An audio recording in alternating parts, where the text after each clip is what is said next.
Should I be talking? You're good. We're live, man. Okay, all right. Hey, what's up, everybody? Welcome to the awesomemode.com live before lock show. Got ourselves a full 15-game slate. Every team in Major League Baseball will be playing today, and we'll be here for you guys to take you through all of the things that we're thinking about as we're building our lineups today. I'm Chris Spags, joined as always on, well, I guess not as always, but often enough, or maybe not often enough, my good pal, the Chubster, Josh Engelman. How you doing, Josh? How's your Friday? It's pretty good. My parents just got here like 2 hours ago. Got a lot going on over the next week, but it should be a good weekend. Yes, it should be. And it's going to start today, Josh, with this little contest that we have going on the @awesome_com Twitter, which, damn it, I did not pull up in advance of this. Where's Brett's thing?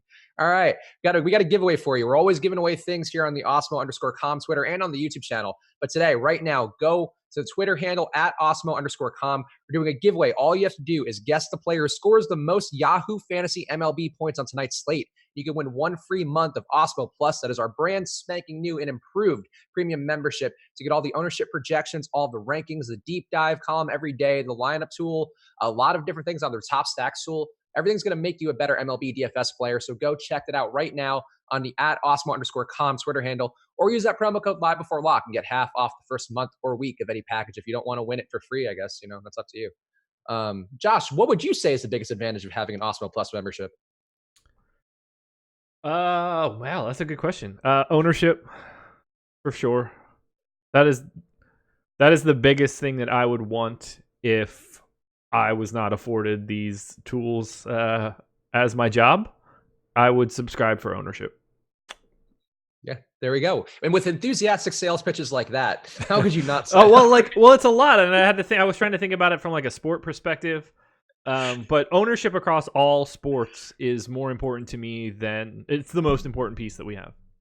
It is, and it'll help you, especially with MLB lineups. You can find the weak spots, and I have 1 weak spot today, which we normally talk about stacks in the back half of the show. But I am very under the field on Jose Ramirez, and I am not buying in on him at all. I have a sneaky suspicion that I'll have a different day than you. Well, I hope that I'm under on the monster number of Jose Ramirez, but it's hard to not like the Indians today. I like the Indians, and I'm sure revisit them many times, including for home run picks. But yeah, Jose Ramirez, whenever he's chalk, I'm not buying in. Something is not right with him, or something's changed in his diet. I don't know. Maybe he's a little backed up in some way. Oh, he's been bad for months.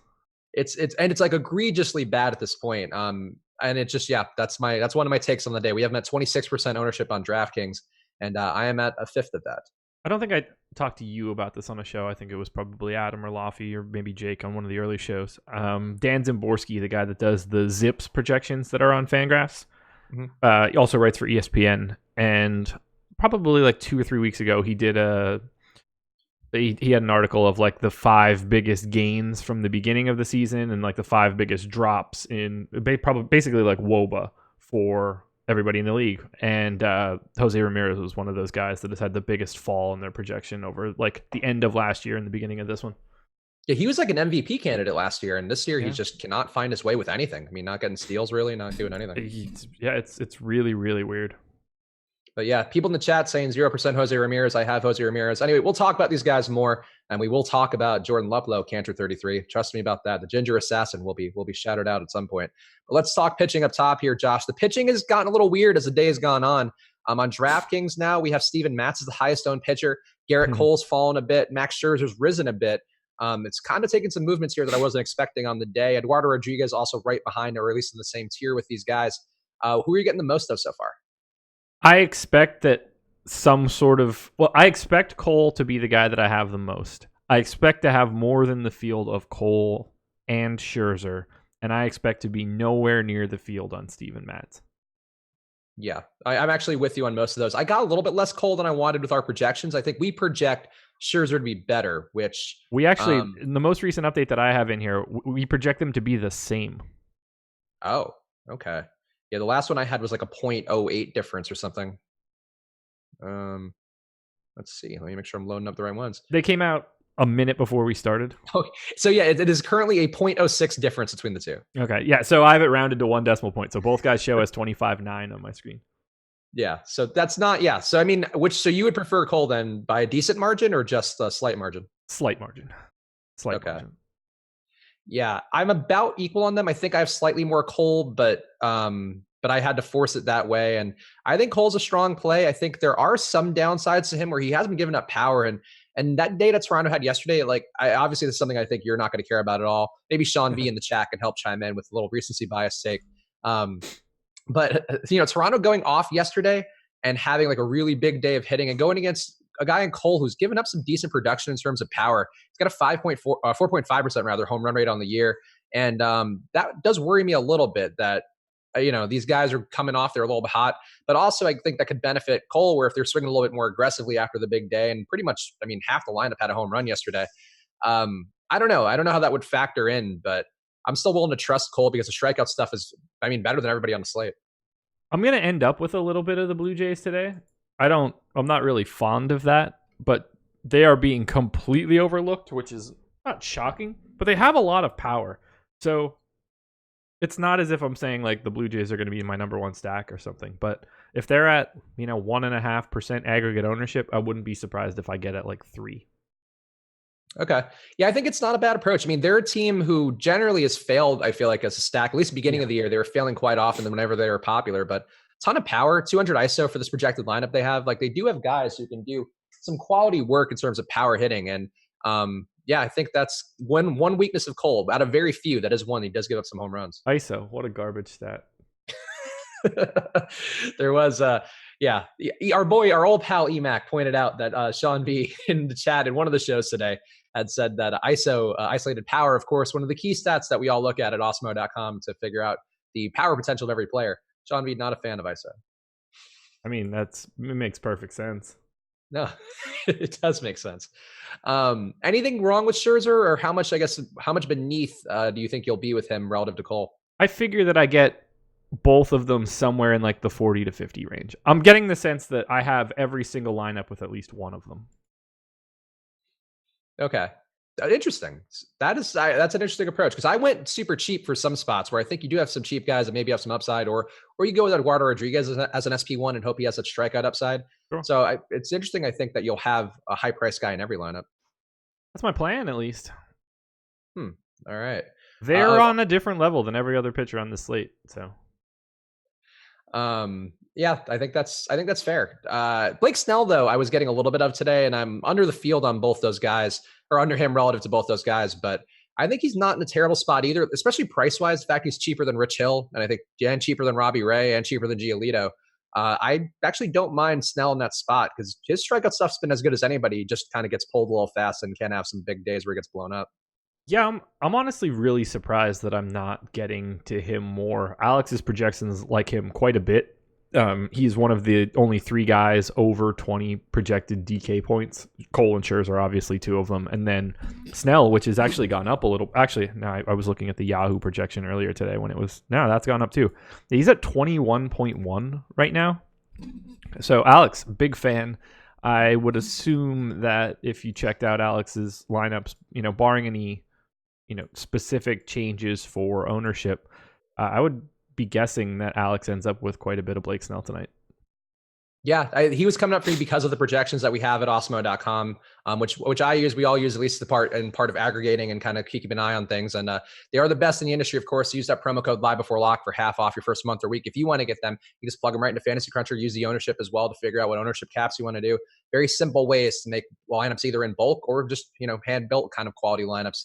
You can do that with Fantasy Cruncher with all of our packages at Osmo.com. Yeah, I'm with you on Snell. Like I like the projections kind of being there, help me out. I think the price helped me out.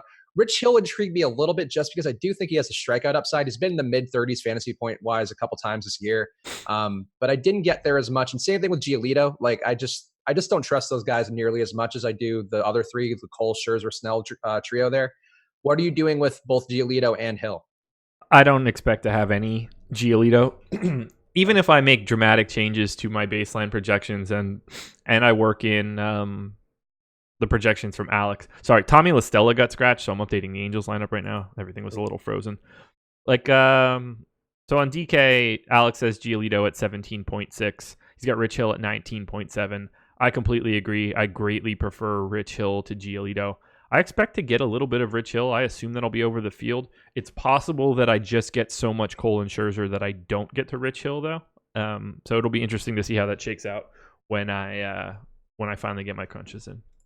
Yeah, the Cubs do have a decent strikeout rate in their lineup, which actually I need to update, but they are significantly above league average for that lineup. And Kyle Hendricks in particular is going to give you some strikeouts with a 56% rate there, which will help out a little bit for Hill as well. But the power there for Hill is what he gives up. I think a lot of the top pitchers recently, that's really the big struggle, is they give up enough power where it kind of spooks you off. And I think that was enough for Hill for me. And like you said, I think just Cole and Scherzer are a little bit of a class ahead. And with our projections backing Snell as well, I was comfortable going there. Dodgers lineup just came in, by the way. Oh, there we go. How many left do we need? Just Milwaukee? Oh no, Milwaukee. And then the Mets and Cardinals. Yeah, the stupid Mets Cardinals game. Do the fantasy points from the replayed game or the continued game, do those carry over? They do not. That's unfortunate, I guess. All right. Let me load this lineup in. What are you getting in the mid-price tier? Are you getting any Erod? Because Erod's a guy who's going to be really highly owned today, but can be a bit volatile. Gives up some hits, gives up some power, but he's going against the Baltimore team, who's pretty bad across the board in terms of generating power, in terms of not striking out. They strike out a ton. Also in a positive hitting park, so that could hurt Erod a little bit. What are you doing with that equation? So I anticipate getting to some Erod. I'm just letting my screen refresh here. I expect to get a lot more Andrew Heaney. Ooh. I think that I prefer Heaney to Erod, especially if Erod is going to have, close to 3 times as much ownership. So I'm guessing that Andrew Heaney ends up as my third most exposed pitcher today. Oh, okay. Just the improvements to his delivery and the strike rate, the swing and strike rate and all that stuff being up, is that enough for you to trust him at high volume? It is at 8,800. All right, fair enough. Trevor Richards is more expensive than him. Kyle Gibson's more expensive than him. Kyle Hendricks is more expensive than him. I think he's a better DFS pitcher than everybody I just mentioned.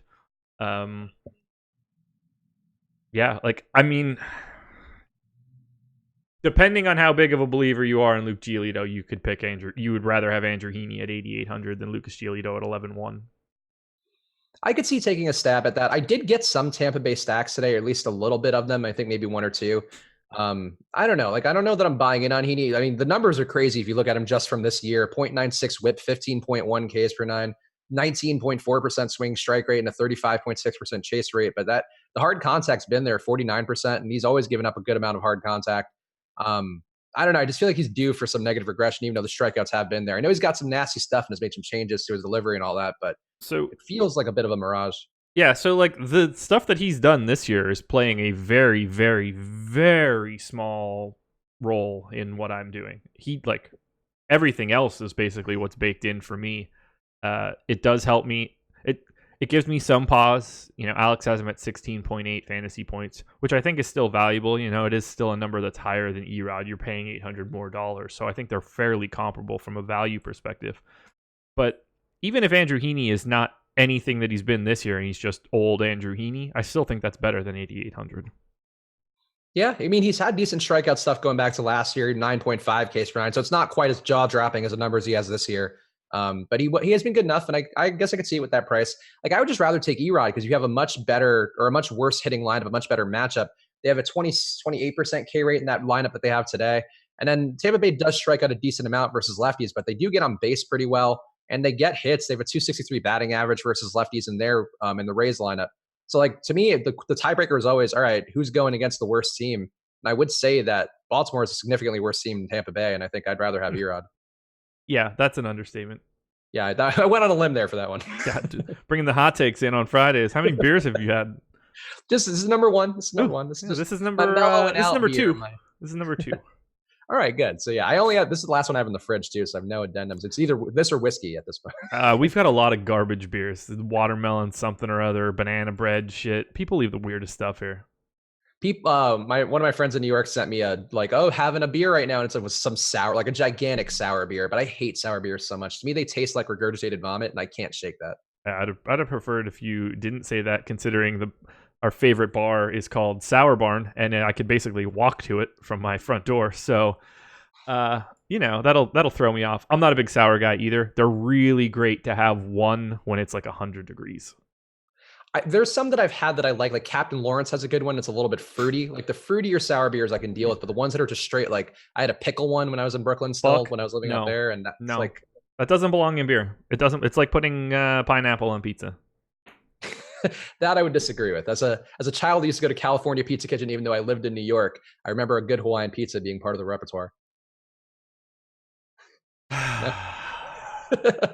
Look, you got diversity is the spice of life, and sometimes you need a little pineapple on your pizza. Yeah, diversity is an old wooden ship. Anybody else in the cheaper pitching tier that you're getting? Because I got some weird guys here if we want to talk about them, but I'd rather see who you have first. How cheap? Let's say under 8K. I mean, you can flip a coin between Chris Bassett, Sabathia, Plutko, Matz, and Fried as far as I'm concerned. I would just ignore Matz and take one of those other guys that are completely unowned. However, I'd rather go down even further. Oh, are we going to go to Zach Davies? Please tell me it's Zach Davies. Oh, God, I would never go to Zach Davies. No, it's going to be worse than that. Okay. I'll probably have... let's just say 5% to 10% of the following three guys. You ready? Mm-hmm. Jeff Hoffman, Marco Gonzalez, Cal Quantrill. Okay, I could defend Quantrill, and I do have one lineup with Quantrill because I felt like there's some opportunity there. Well, you do it, man, because I can't defend any of that stuff. So Quantrill, all right, so let me go down to because I need the numbers for this one. This is a tough one in Coors. So the Rockies lineup today, 67 WRC plus in their lineup, which is being dragged down by Hoffman a bit. So that's not a perfect one, but the bottom half of that order is really bad. Getting Arenado out of the lineup is going to help quite a bit. And Quantrill's actually good versus righties. I mean, they did go with a very lefty heavy lineup, so that's not great. That is definitely a suboptimal lineup for Quantrill. But he has a 1.76 whip versus lefties, a 0.75 whip versus righties, and he gets 7.6 Ks per nine versus lefties, but 11 Ks per nine versus righties. So there should be some strikeouts there, and some of these lefties do suck pretty bad. And but Quantrill gives up a lot of hard contact to lefties, and that's about that's where it's going to end. It's going to be bad for him, I think, regardless. Worth a shot. Kevin Miller wants to know if Josh just donates money. He doesn't. Josh has binked many tournaments since we've been working together. Binked many tournaments just in this baseball season. Yeah, so not this is a bragging site. The only person who really brag about as a company are like Alex and Tom and Eddie, of course, like our senior management team with their seasoned pros who've won hundreds of thousands of dollars. Like I'm banking $1,000 at a time. Alex seems to be putting $50K in his pocket on a day-to-day basis. Yeah, Alex is ensuring that we'll never go hungry as a company, day by day. But yeah, no, I mean, as long as you're a profitable player, that's sort of my metric for success. And to what degree, and that's great. It would be great to be Alex and Tom successful with the stuff. But tell you what, a lot of people got outed as not profitable players today on Twitter, but we don't need to get into that. Oh, I didn't even see that. No, well, too busy working hard, Josh, on our content. I didn't even have that. This is the third show I'm doing, and the fourth that I've been a part of. So you just stick a little reprise to bathe in some Twitter hate. That's fun. I knew it was coming from last night. Okay. All right, so let me make the case for Zach Davies because he is a guy who I think does have decent potential. And floor is yours. Yeah. So the other day we talked about Sean Anderson, and I think he's a guy to me like Sean Anderson, not quite analogous, but Anderson's stats were so low where I figured he kind of has to bounce back a little bit because he's not this bad. He had like 5 point something Ks per nine, and he was still missing bats fairly well and okay. But for Davies, it's more the matchup. Just the San Francisco lineup is really bad. There's going to be a lot of strikeouts in there. Also, guys who just can't hit overall. Collectively, they have a 227 batting average, 74 WRC plus, and a strikeout rate of just under 27%, which are just all about the worst on the slate. So it's a good spot for Davies, and Davies has had mid-20 fantasy point upside, and at his price, he can help you afford the bats that could have double dong potential. And that's sort of my logic, is I think it's safe. I think he's being in a nice park is going to help him out, and a bad hitting team certainly won't hurt either. He's so bad to me as a DFS pitcher, but pitching in San Francisco is important, and being able to face a lineup that is so hapless is important. I don't expect to get to Davies, but he might be more of a volume play than like a strikeout play for today. Look, there's a lot of garbage at the bottom, so it's not all that difficult to land on someone like Davies when you get to pitch in Oracle Park. That always trips up you and Jake, which I just always say like the team's park because they change names too much. I just can't keep up. I was just so used to it being AT&T. I mean, I'm happy I don't call it like Candlestick or something. But there are people who like that name for it. And Candlestick, historically, you can make the case like for the LA Coliseum, people rebelled against that because Delta sponsored it or somebody is, and they were going to like rename it. It's like, no, you can't change the name of some of these parks. The Candlestick would have fit that criteria. Fun name. So Davies, to me, just to kind of put a bow on him, I think he fits the criteria. We've talked about guys on the show this week on Live Before Lock, where I was in on Stroman yesterday, I was in on Sean Anderson the other day. I think he's the guy who jumps out to me as fitting that criteria of potentially being able to limit the damage and just get through. And I think he can have a day very much like Stroman had yesterday, which was like 4Ks, 5Ks, and just get 6 innings of work, not give up much runs, maybe 1 or 2 runs, and then that's fine. That could be enough to get you the bats you need. I think it's reasonable. Who else are you getting that I guess that you want to talk a little bit more about before we do the dong picks in about 5 minutes? I think that's probably it. I assume that most of my ownership goes to Cole, Scherzer, potentially Rich Hill, Andrew Heaney for sure, Eduardo Rodriguez for sure, and then your guess is as good as mine as to who wins the lottery of Jeff Hoffman, Marco Gonzalez, Cal Quantrill. Well, I hope to God that it's Marco Gonzalez, but I have a really sneaky suspicion it's Cal Quantrill. Yeah, Quantrill's interesting. He's got some decent stuff. The lefty lineup, though, does scare me off enough where I would have loved to gone with a guy at Coors who just, can maybe get strikeouts going against a weaker Rockies lineup. But the lefties, they really did go the hard way there with Cal's weaknesses. But nice price on him. Actually, you know what? I also have Steven Brawls a little bit, which I'm not proud of either, but he fits the same criteria of maybe being able to limit damage and get a few Ks. Also, Jeff Hoffman, Marco Gonzalez, and Cal Quantrill all projecting for single digits in DraftKings points, but they are projected to be unowned. And I think that the lack of their ownership helps to unlock a bit of these really expensive stacks that exist today that no one is playing. Yep. Yeah, I agree. Like Boston's a little bit under-owned. I would have liked them more with Mookie in there, but they're a team where the ownership's come up a little bit, but still pretty under-owned for their potential. And Colorado, even, if assuming you're not riding ride or die with Cal Quantrill like our Josh may be, Colorado a stack that's pretty under-owned for their potential, even though, actually the ownership came up in a recent update. But I don't know about ride or die. Let's not oversell this. Your bottom bitch, Cal Quantrill. I hope not.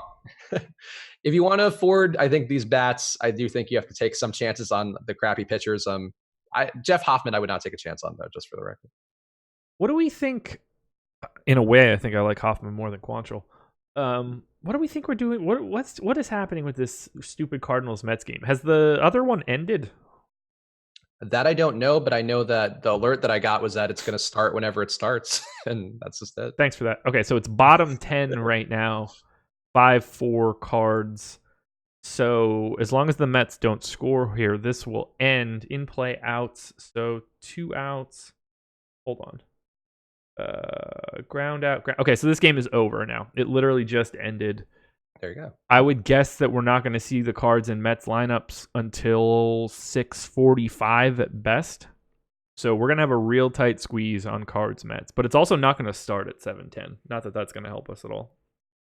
I mean, at least that's the only game we're waiting for lineups for. I mean, that and Milwaukee are the only things we need right now. So it's not too much given that we have 30 teams playing today. Could be worse. Sure, but I'd rather have a team. I'd rather have both lineups of a game that's going to go off at 7:15 or something. It's one thing when the Brewers don't play till 10:15 and it gives you 3 hours. Sure. All right. So we'll keep our eyes peeled there. And obviously, if we get those lineups in, Josh, I'm sure we'll see it before anybody. But we'll let you guys know as soon as they do come through.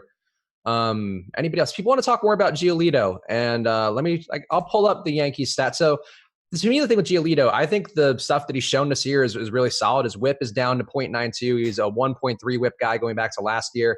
3.6 xFIP on the year, down from 4.9. Swinging strike rates up to 14% from 9.9%. So that's a really appreciable jump, and also a decent sample size, so it's not some aberration. And his home runs have been down as well, 1.4%, down from 2.9%. So he was league average. Now he's much better than that. And I guess strikeouts too, up to 10.7 from 7.8. So the point being, Giolito does look good. He's going against the Yankees team who has a lot of power. This lineup they have today is a 208 ISO. You're in a positive home run hitting park. If Giolito's going to have a day where he regresses even a little bit, I think today would be the day. I would rather have neither side of that game because I'm nervous about Giolito. I'm nervous about the Yankees. I'd rather just not have to. I'm going to end up wrong somewhere. and I don't really know where it is. I don't know what to do with Giolito. He's like the one guy that I wish would be like, you know what? I just kind of want to sit on a beach until September because for the rest of the season, I'm not going to know what to do with him.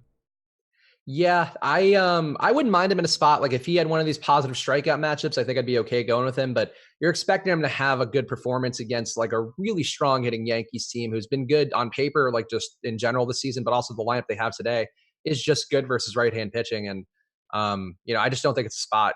Even if they don't get full production as a stack, like I agree, I didn't play either side of this equation, but there are just enough guys. I mean, everybody here like that, the 2 through 7, every single guy is above a 4.6% home run rate. That's a lot of power in a park that's also going to give up a lot of power. I think if I had to guess anything, I would have more Yankees than I end up with any Giolito, and I think I'm okay with that. But I could see Giolito having a hell of a game here. I just don't see him having like a Garrett Cole game. I like versus the Yankees. Like I just don't see that being the spot where he's going to tap into the ceiling that he has. That's on par with the other studs we have. It honestly wouldn't shock me. Really? Okay. He could be a different pitcher. It's impossible for me to believe that yet. It's just not how I roll. I just see the fly ball rate, which is not great too. And it just seems like he's been pitching well, but also due for things to level out a little bit more. And I think the other stuff could still be good. The strikeouts could still be there. The missing bats could be there. But I think he just hasn't given up as much production as it seems like he should have. Because like the fly ball rate's there. The contact rates have been the same since his worst numbers. And I don't know. Yeah. Laffy's in YouTube chat right now. Who would want to play Giolito when Hoffman and Quantrill are available? That's true. You are playing both those guys. So Laffy did get you there. I'll tell you, I mean, I will definitely have more of those guys than I do Giolito. Oh boy! Look, I agree with that, and I will too because I have a little bit of Quantrill and no Giolito. So, oof, tough takes I have to put in our mouths right now. It just sounds dumb when it comes out of your mouth. I don't mean you personally, just like no, as we say it. When either of us says it out loud, yeah, I got you. Yeah. I agree, but look, Giolito's expensive, man. If you were 9K or 8K, I'll take a stab at it. But oh my god, if he was 8, yeah, I would have. He would be Andrew Heaney. Yes, I agree. All right, so we're past the halfway point of the show, and of course that means it's time to do dong picks. And also, right now, if you want to go win another contest for a free month of an Awesemo Plus membership, we have a lot of contests going on at a given time. But on my Four Corners video, we're doing one every day. So do that while you're watching this. Just chime in with your dong pick in the comments, throw the video a like, and you'll be entered to win. If your dong pick is correct, I'll then randomize it and pick for everybody else who gets them. A lot of people getting dong picks right in that video. 4 people got it right yesterday. Really? Like double dong picks. Yeah. Wow.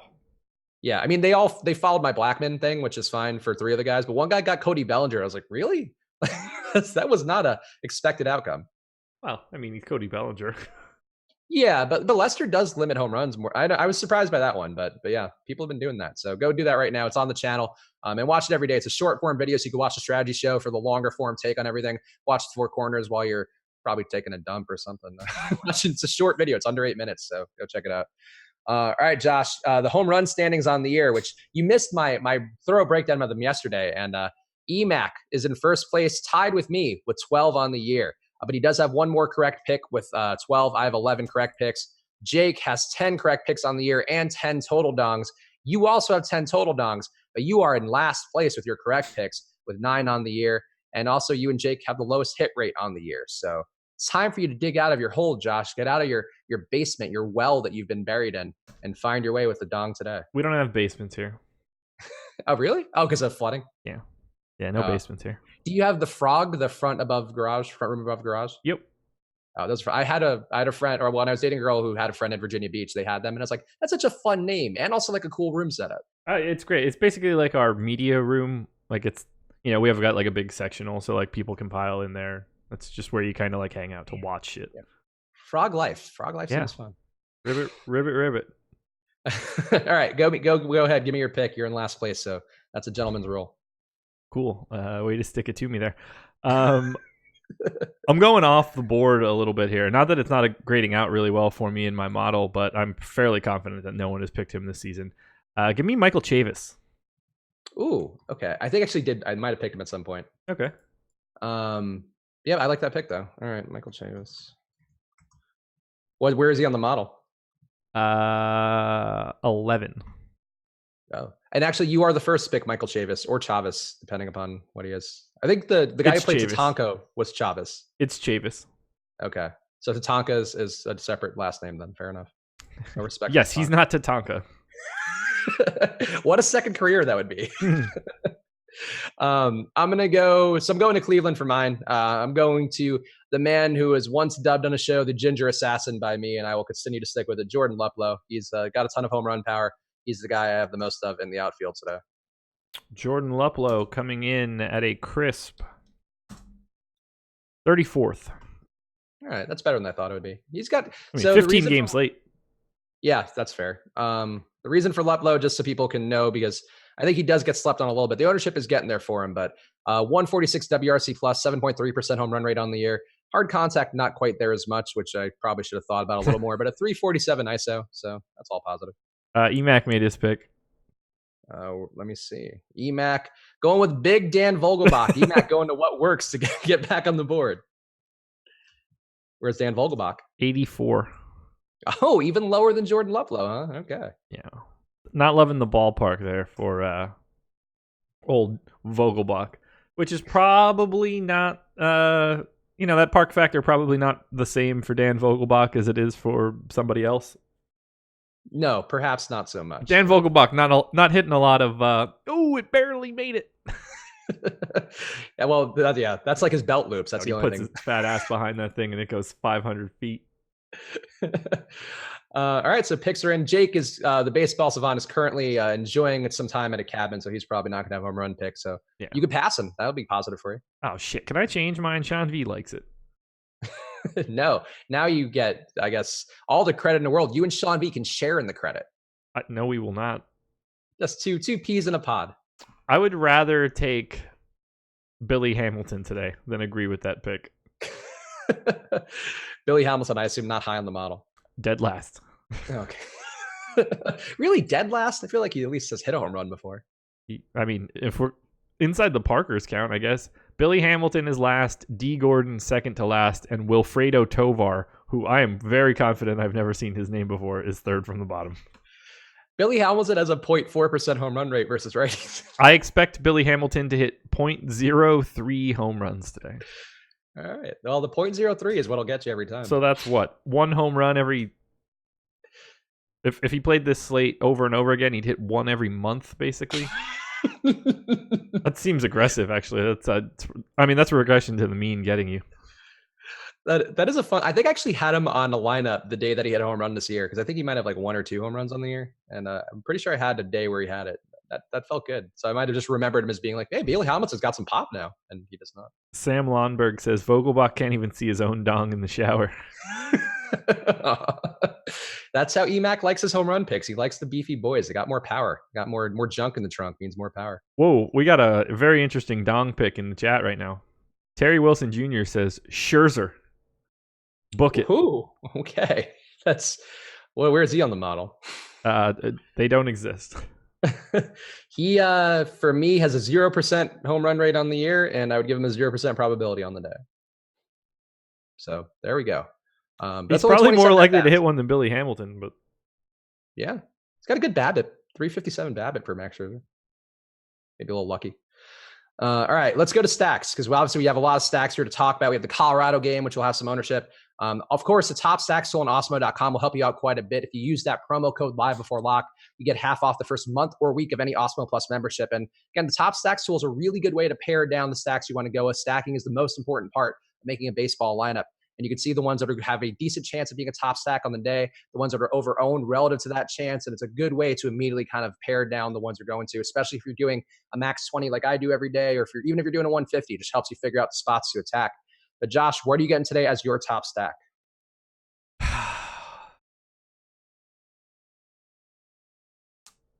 It's probably the Indians, and I will probably have to manually adjust them to not have so much since they're so chalky. But I don't disagree with their ownership. I think they are the top team. So I am actually with you. I also have the Indians the most. I got 20% Indian stacks, and I like Luplow. I do like lineups without Ramirez more. I have a couple Ramirez's, but Really don't want to match the field on him because of the reasons we talked about in the beginning of the show. It's him just looking bad on the year and not generating much power and really not even making contact or doing anything. But I think the Indians stack Santana, Mercado. I like. He's been getting a ton of hard contact, even though they haven't turned into production yet. And Luplow, of course. Lindor, if you can afford him, would be great. Kipnis, too, I'm a little bit hazy on, but I think a lot of ways you can go with it. I just like, with so many games, I just don't feel like I need to be there. So I'm really anxious to see how this crunch comes out. I'm really like, I don't know what to do right now. I'm starting my crunches now just because I know that it's going to be a long process, but for sure the Cardinals and Mets are going to roll out a lineup that is kind of wonky. So yeah, I'm not really excited it'll about ruin that. all your crunches, I'm sure, the second that they happen.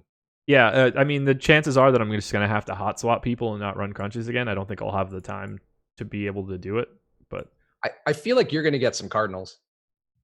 stacks? Yeah. Yeah, I'm going to for sure. Yeah.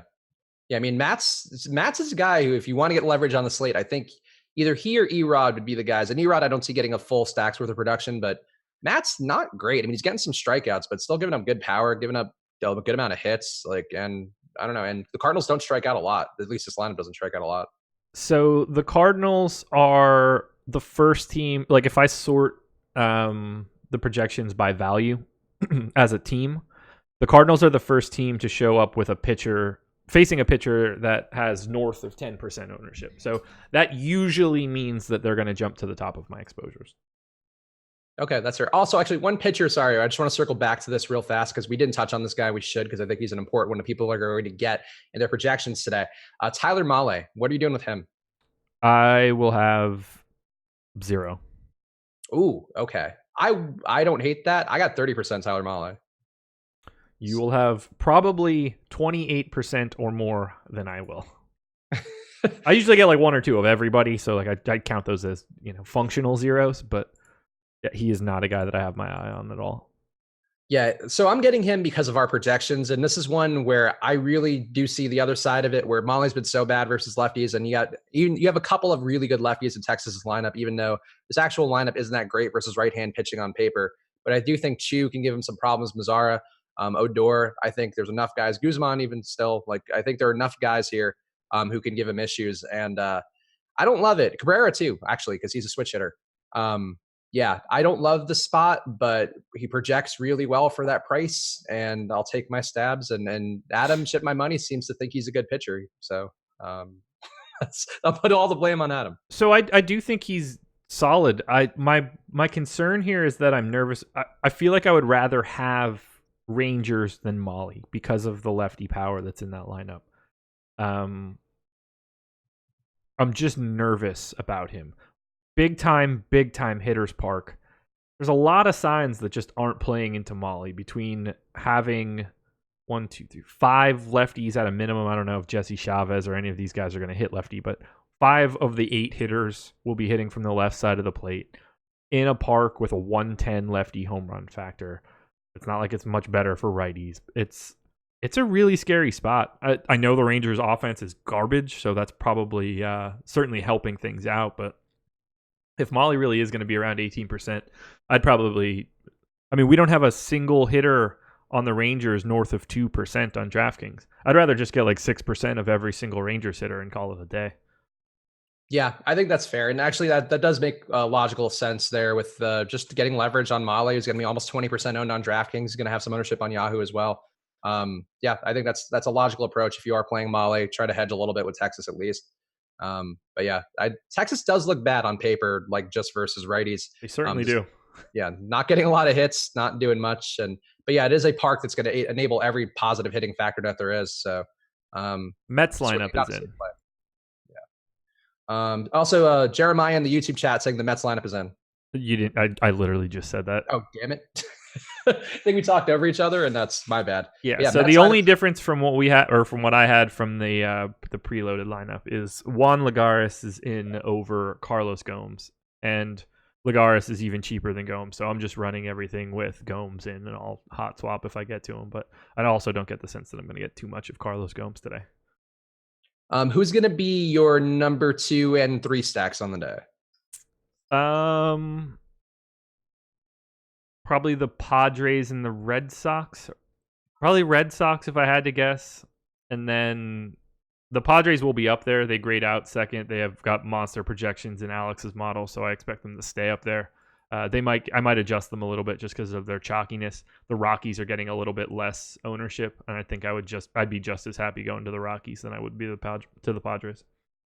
Yeah, so I'm actually at the same spot with you. So this is a strange day because I think stack wise, and we have the same amounts. But yeah, San Diego, Colorado, and Boston, I have all three at 15%, and that felt right to me for full stacks. And then mini stacks, I have a little bit more different configurations. But yeah, I think San Diego looks good to me. I agree the chalkiness there is a lot, and I have a stupid amount of Manny Machado today because his price is just dumb for where he is and the power he has on the spot here going against Hoffman. But overall, yeah, like I think it's a nice spot for San Diego, one I'm willing to take the chalk on. And we talked about Colorado a little bit, but they're not quite as owned as they should be. And again, Charlie Blackmon's still a little bit under owned for a guy hitting leadoff who has that now a lefty-righty matchup. Yesterday, he had a strong lefty-lefty matchup going against Strom, who's pretty bad versus lefties today. Same thing with Quantrill, very bad versus lefties, and Blackmon will be hitting there up top, and he's hot. Ride the hot hand, as Sean V would say. What would Sean V do, Josh? I don't know. The wrong thing, probably. What's your weirdest stack that you have a good amount of? I'll probably have I'm going to have way more than the field of the Cubs. They're unowned, basically. Okay. I think that's a fair one, but you didn't mind Hill either, so I think that's one of those either-or equations. Yeah, so my expectation is that I end up with way more Cubs than I do of Hill just because of Cole and Scherzer, but just looking at the prices of the Cubs, no one other, like Baez is 4,500. That's the most expensive guy in that lineup. That's really affordable for some of the power that they have here. Sometimes you just need to bet on talent, and right now no one is betting on the Cubs. So I'll take my chances with some of this righty power against Rich Hill. Yeah, and Hill does give up power too. He does give up a 4.3% home run rate on the year and 45% hard contacts to righties in particular. So Bryant and Baez should be pretty strong up there. And both those guys too, a 162 WRC plus for Baez and 190 WRC plus for Bryant versus a lefty. So very strong hitters going against a lefty and Hill who can give up power. So yeah, like I'd probably be more inclined for a mini stack personally, but I think getting there is fine to me. Atlanta's one that I have too. I think they'd be my weird one. I don't have much of an issue there. Yeah, to me, like, so Pivetta, the lefty splits for Pivetta. Sorry, go ahead. They're expensive. They are a little expensive, yeah. Well, they're expensive. Freeman's expensive, but he's less expensive than he was earlier in the week. And I think the matchup isn't materially worse than it has been. Like, to me, all these Philly pitchers are kind of similar, and some of the guys they faced this week similar, where they're giving up some production. And Pivetta, in particular, giving it up to lefties with a 1.4 whip. Some decent contact as well. It's not fantastic, but it's a spot where I think it's hot enough there. It is a positive hitting park. I think all that stuff could bode well and not owned at all, really. Brewers lineup is officially in. Ooh. Is that one you're going to get today, knowing that they have all that home run power? And the Cardinals, too. I doubt it. Oh, yeah, everything's in. So, Lowe, Kane, Yelich, Braun, Grandal, Moustakas, Hernan Perez, Aguiar, Arcia. Okay, so that is the expected lineup. I don't have to make any changes there. I think the Cardinals have a new guy in there, Tommy Edman. Great. Ooh, I have not seen that name this year. I'll tell you that much. Bader, Fowler. So Colton Wong out, Tommy Edman in. Again, that should be an easy swap. So I can keep my 2,100 for Tommy Edman on DK. I have my FanDuel crunches done. Okay, you're making progress. Yeah. I got to look at this Edman guy's numbers because that's a very cheap price. I assume he stinks.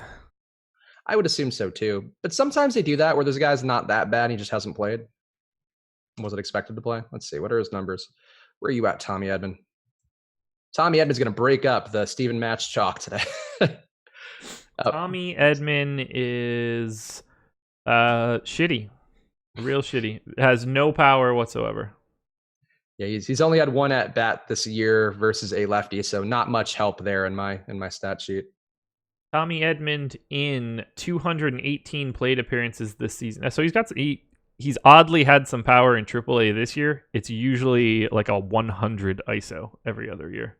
He hit 7 dongs this year. He hit 7 all of last year in 550 plate appearances. He's not very good. No, but cheap, and I could see taking a stab at him if you think Matz is going to blow up. I don't think that's you're going to stack there, it's one way to stack him up and save some money. Throw Edman in there. Maybe he does something. Oh, if he shows up in a stack, I don't care. I'll roster Jeff Mathis. So yeah, anybody could end up in a lineup. But if we're just talking about him in general, if anybody's looking for any news on him, he is a non-power hitting garbage player. I was happy to see, speaking of Jeff Mathis, I was happy to see that Tim Fedorowicz was in the lineup. Even though he's not good either, he's at least like capable of doing something, which big improvement on Mathis in terms of stacks. All right, FanDuel crunches in. I have refreshed the sheet. And lineups are populated, so pitching. Just give us the breakdown on your FanDuel crunch. Yep, pitching exposure: 21% Cole, 15% Scherzer, 13 Rich Hill, 10 Eduardo Rodriguez, 13 Kyle Gibson. Pitching is usually pretty normal on FanDuel. I don't normally get to like any major stands. Stacks: Indians, Red Sox, Reds are the top 3. So I'm just following the chalk pretty aggressively here, and that's just I'll find spots to make adjustments right now. So speaking of Kyle Gibson, since you brought him up on FanDuel, we are getting asked by Pedrito PR in the premium Slack, which you get as part of the membership to Awesemo.com, that Awesemo Plus membership. Get all the people in there. Every day there's a lot of people talking in the premium Slack, BSing, but also providing a lot of fun advice and fun games. 2 guys in there doing a contest today, a head-to-head, which is being written up by one of our regulars. The regulars in there have a good time, so go join in. They're very friendly as well. They'll let you into their fun and games, their reindeer games in the premium Slack. Kyle Gibson, is he a guy you would go to in a single lineup on FanDuel? Absolutely not. It's either Cole or Scherzer, and those are my only options. All right. Maybe Rich Hill, but I doubt it. It would be Cole or Scherzer for me. I wouldn't try to get too cute. Gibson's kind of been a little, I don't want to say, he's been a mini Giolito this year in terms of looking better. I'm looking at his numbers. 14% swinging strike rate, 9.5 Ks per nine. Both of those up a bit. I don't wanna walk Boston back here. Actually, I don't hate Kyle Gibson as much. Like, it's still not a great strikeout spot. The Royals only strike out 21% of the time versus a righty, so it's under league average, which I prefer to have guys above league average unless they're amazingly good. But his stuff has been better. I have to say, I've rostered Gibson sometimes. I probably wouldn't pay $9,300 for him on DraftKings, but still not as bad as I thought he was. What about the Minnesota stack on the other side, by the way? I can't get to them. I'm trying to. I want to. I think they have a monster upside. They are very, very difficult to put into a lineup. I'm trying. I essentially didn't get them because of the way that they're constructed.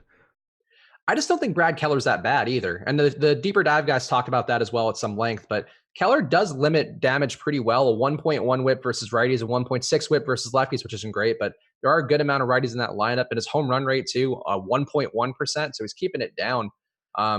I don't know. I just don't think Keller's that bad. In Minnesota's park, it's getting warmer, so maybe that'll help it out. But the park factors haven't been there this year. And I don't know. I don't think it's a great spot for Minnesota. And I'm kind of baffled by the really high run total versus Keller. It's a little weird, right? Yeah, like Adam was saying it too. I don't really get the 6, above 6 seems like a lot unless it's really hot in Minnesota. We don't have our guy. We don't have Jake here to be like, yeah, it's real bustling day in Minnesota. Yeah, I have a feeling it's a real cracker. I have a feeling that we're going to regret that a little bit. That not playing. Yeah. Yeah. I mean, look, if we do say in general, and that has always been one of the rules that they try to impart to us when we work here, is that the Vegas total is what's an important thing to follow, and you're going to be more profitable following Vegas than you would just guessing and stabbing in general.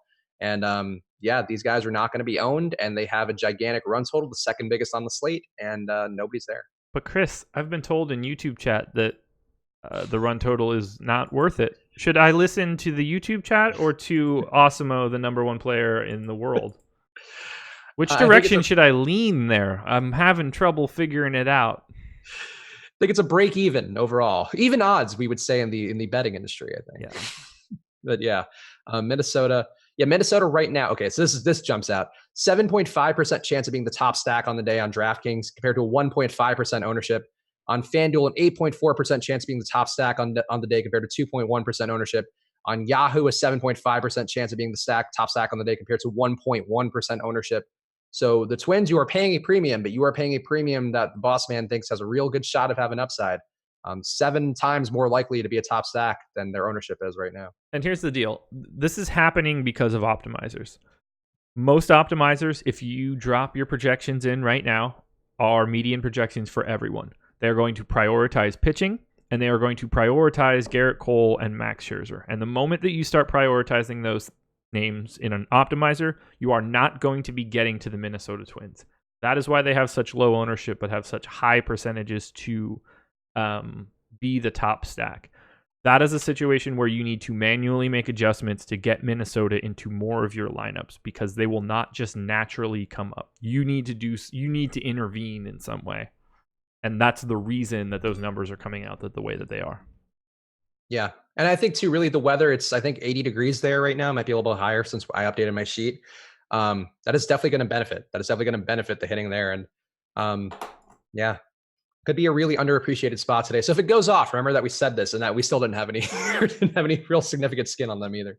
So I was able to juice them enough that I got to the field basically, and I couldn't get any higher than that. I would have to re-crunch to get them, and I'm obviously not in any position to do that right now.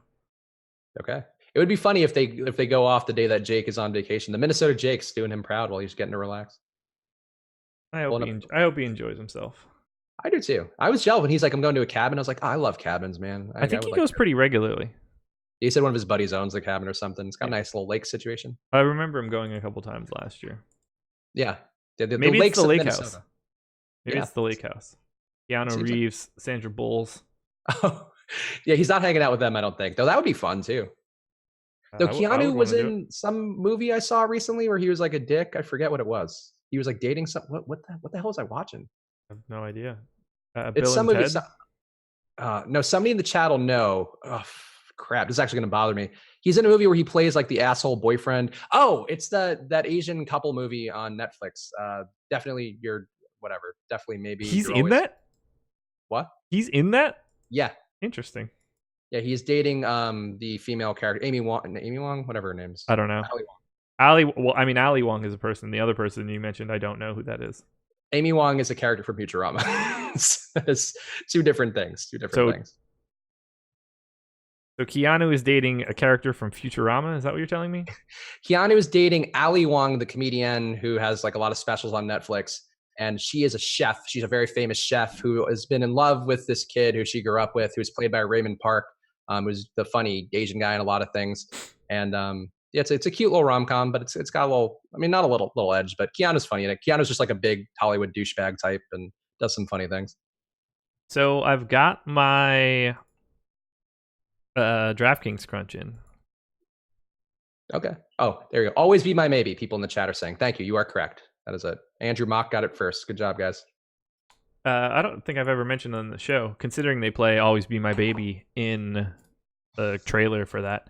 My wife knows how to sign that. She had a sign language course in college and signed that entire song as part of the course. Wow, that's impressive. Whenever I see them do that at a concert where they have the ones at like Coachella where it's somebody like going hard with the signing, I'm like, wow, that actually is kind of like an art form in its own. Yeah, so it's really annoying. That song comes on way more than you would think it does. I enjoy that song. I wouldn't mind that. You would after 10 years. She always signing it, just randomly throwing gang signs at you. The gimmick ends. The gimmick runs cold pretty quickly. So I have less Cole and Scherzer than I expected. Okay. 33% on both. I got to 13% Blake Snell. I did not get to Rich Hill. He got pinched out. Heaney is the big stand, 24% compared to his projected 11. I got to 22% Erod. I actually did get to 11% Mats, but it's not so much that it's Mats. I'm just getting to everybody in that range. I got 5% Bassett, 9% Plutko, 9% Fried. So I was having a lot of trouble like differentiating between that. So it just kind of took a shotgun blast to all those guys in the sevens. I only got 1% Jeff Hoffman. Got to 6% Cal Quantrill. Got to 14% Marco Gonzalez. Okay, that's fair. I liked Plutko this morning, and I didn't get there because I kind of felt like the cheaper guys were giving me the same opportunity with comparably mediocre stuff. And but Plutko, I really didn't mind this morning, and I didn't get there. And I think he's it's an interesting spot for him. A good strikeout matchup, and also Detroit doesn't hit well, so that's a positive. Yeah, so the Indians ended up being the top stack on DraftKings, but I am in the process of making that not happen. Okay. Oh, Sean V pointing out that Calvin Biggio is in line for a big day playing in Houston today. I actually do have one lineup with BGO where I don't have Cole, so I won't even argue that. But that's more not because of his dad playing in Houston, but because he has a 57% hard contact rate versus righties, and he's been mashing them all. And he's at 3K hitting leadoff. Yeah, he's good. It has nothing to do with playing in Houston, I'm sure. No, I had him yesterday. That was fun. He had like 32 fantasy points at like no ownership at all. Like, yeah, he went bananas in pajamas last night. He did. Bananas. That show is always so weird. I watched it as a little kid. Like, why are these British bananas living together wearing pajamas all the time? I don't know anything about it, but I just felt like Stuart Scott when I said that. But alive. I miss him. He was a good one. Oh, he's awesome. See, dude spends the whole day, Ted N in the YouTube chat, dude spends the whole day talking about Rich Hill and then sums it up with he got pinched out. That's crunches. I mean, I said it the whole time during the show too. I expected him to get dragged out of there because of Cole and Scherzer, because Snell was there and Heaney was there. I said it during the show. Yeah, it sucks. Like, I suck. I hate when that's the case. Like, sometimes you have something for me in the video, for same thing for you in the strategy show when you do the morning video, and your views can change over the course of the day, or projections can change, or just the leverage you can get, or the ownership can push you a different direction. And that's kind of the nature of DFS, especially on a 15-game slate. Those things are very fungible, and you have to be willing to pivot and change your worldviews a little bit. It has nothing to do with Rich Hill's talent. It's an optimization game. He doesn't optimize well at that spot because of guys above him and guys slightly below him. Whether I have 4% Rich Hill or 40% Rich Hill, I expect him to play the same. I could have had either one of those numbers and would not have been surprised by that. Yeah. I don't know how the math is going to shake out. That's why I use an optimizer. It's smarter than me. It's smarter than all of us. Well, I mean, no, present company excluded. Yo, I didn't know it was 7:02. I have got to motor. Time flies when you're discussing important linchpin Asian American romantic comedies. That's exactly what happens. I honestly, though, look, people have questions, drop them in the chat. I'm checking both the Slack and the YouTube chat. I feel like we covered. Actually, any weird stacks you landed on that we haven't talked about at all? I feel like we covered most of the ones that I have. Nothing too crazy. I've got a little bit of blue. I did end up with a little bit of Blue Jays. Yeah, I got a little Miami. I have a little Houston, and I think that's about it that we haven't hit on. Which Miami, really no reason why, besides they have a pretty high total, and I have 2 lineups with Brault, and I felt like if I'm going with 2 lineups with Brault, I'll take 2 lineups with Miami. All right, final update. There we go. Taking whatever we've got. I've got my FanDuel lineups in, so I just have to paste in DraftKings. But I thought I had like 8 or 9 minutes, and not 90 seconds. Marco's saying optimizers don't watch sports. That's true. If you want the optimizer to tell you what happened in a game, it never knows. Never knows. No. Some tout that optimizer is. Which is good, because all we do is ruin it with biases, whatever. That is Goliaths. Benintendi going to homer in 5 minutes here. That is the park for him to do it, but he's not the Boston guy who has the power that I normally look for. But going to be low owned because of that. Who were we talking about is not in lineups? It's Carlos Gomes, right? Yeah, Carlos Gomez, and then Juan Lagares came in. Okay, so I do have Gomez on DraftKings. Do I have him on FanDuel? I do, so I need to replace those guys on both. What time does that Mets game start? Don't tell me 7:05. I think it was going to be lock at 7:10 either way. Yeah. At least that was what DraftKings alert says, with that the game was going to lock at 7:10, whether it starts at 7:10 or not. All right. Gomes for Lagares. All good. CNG Core asking Cubs or Dodgers stack. Which of those would you prefer? Cubs, I guess. Sorry. I would favor the Dodgers just because there's a lot of hard contact there, and Hendricks can give up some production. And yeah, I know. I mean, who was the other guy that fucking came in? Is it Tommy Edman? Tommy Edson. Colton Wong. Okay, I got to take Wong out of FanDuel. I got to take Wong. Don't have to take Wong out of DraftKings. Okay. Sorry, I had to talk that one out mentally. Oh, and we are locked now, by the way. So, now that we're locked, I want to say really great moment in Asian American cinema that film is out, and also the one to all the boys one where it's an Asian American female lead character. I enjoy that Netflix is doing that. I feel like representation always makes me happy when it's actually good and entertaining. So hey, that's my PC statement for the week. Thanks, guys. There you go. I'm sure everybody's super stoked. Jim Mayer won my double dong contest on the Four Corners video yesterday, by the way. Make sure you email me, Jim Mayer, if you're still watching, because we got to give you that free month and hook you up with our boy Brett to do that. But right now, yeah, we are locked. So please, right now, go to the Osmo_com Twitter handle. You can go enter the contest there. All you have to do is guess the player. Actually, is that locked right now? Might be. What? I don't know. The Twitter contest, but you know what? Find it. Even if it is locked, then just go and do it anyway. They probably won't care. Win 1 month free of Osmo Plus if you guess the player scores the most fantasy points on Yahoo Fantasy tonight on that slate that we have there. If you do that, you'll win a free month of Osmo Plus. So go check the pinned tweet right now on @Osmo_com. You can reply there. Just do it right now. I'm sure they won't notice. They'll cut you a little slack because we sent you there. So go check it out. Go do that. And also use that promo code live before lock for half off your first month or week of any Osmo Plus membership. Get all the ownership projections, all the rankings, all the tools that we have, the top stacks tool, the lineup builder, the deep dive column, everything is there for you. And for night slates in particular, the ownership is going to help you out quite a bit. Projections too are also updated as we go. So anything that happens, you'll be covered. So go check that out. Use the promo code live before lock for half off your first month or week.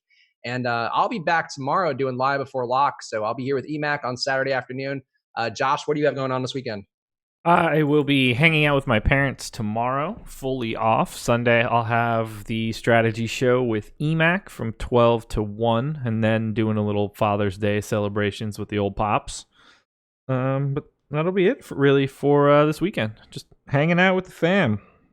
There you go. So that's just as valuable to them, not from a content perspective, but your sanity is just as helpful for this channel, I think, overall. Certainly is. So thank you guys for watching. Hit that like button on the way out. We don't pander for likes during the show, but we rely on you guys before you leave. Just hit that like button. Tip us on the way out the door. We appreciate it a ton. And yeah, we'll be back on we'll be here all weekend. So thank you guys for watching. Hit that like button, subscribe, hit the notification bell, and have a happy weekend. Happy Father's Day to all the dads out there. And good luck, guys.